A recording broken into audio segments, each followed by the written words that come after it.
Hello, everyone.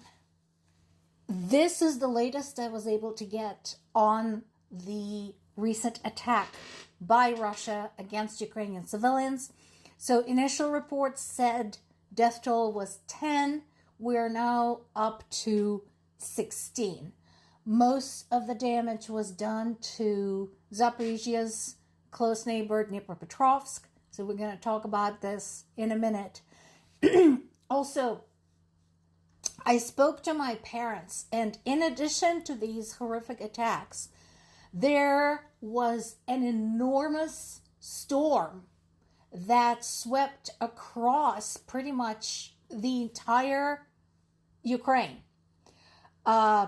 Tremendous wind, rain, downed trees, downed power lines, roofs torn off the buildings. So there's that to deal with. So even as the rescue workers were digging through the rubble in Dnipropetrovsk, this happened. When I was talking to my dad and stepmom this morning, it was like mid-afternoon their time, so it was starting to wind down gradually. But there were still very strong wind gusts, and so they're still waiting for a report on that. The only consolation was that, yes, it was terrible for people of Ukraine, but it was also terrible for the Russian military, many of whom are out in the open, in the trenches. So there's that. Now, I started talking about this yesterday, about an agreement that Ukraine made with Azerbaijan. As I mentioned, Azerbaijan has been very, very supportive of Ukraine. So this is hopefully a beginning of yet another productive collaboration. And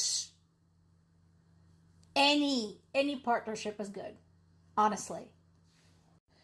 And once again, the main thing that Ukraine brings to the table is the military expertise and the air defense expertise. So, one of the things that Azerbaijan has been concerned about for a long time is that it too may be the next on the list of potential conquests by Russia because of Azerbaijan's natural resources, including oil.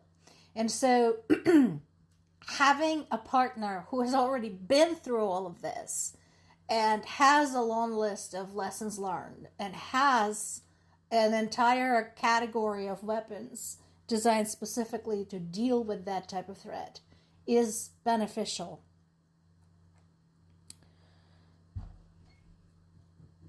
Zelensky continues bringing up the peace talks again. I think it's mostly to be on record that Ukraine is open to the idea. And he did talk to Azerbaijan's President Aliyev whether the talks could also potentially be hosted there. As I mentioned before, Turkey is one of the candidates. So now Azerbaijan is another possible venue. But again, so far, the only answer we get from Russia is we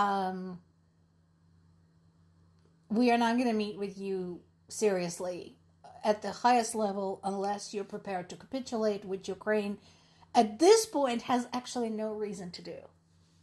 I now have a confirmation from multiple sources that Russia made no progress in April either. So we knew that there was no progress at the front in March, no progress in April, combined with record casualties for Russian military both in March and April. Russia says that one person was killed and 3 more were wounded during Ukraine's drone attack on Sevastopol, Crimea. Again, since it's Russia, I don't believe them. They never present any evidence. So And if somebody did, again, they turned Crimea into a military zone. Nobody invited them there. Nobody wanted them there. They were the ones who 12 years ago celebrated the invasion of Crimea, so they are free to leave if they don't like it there at any time.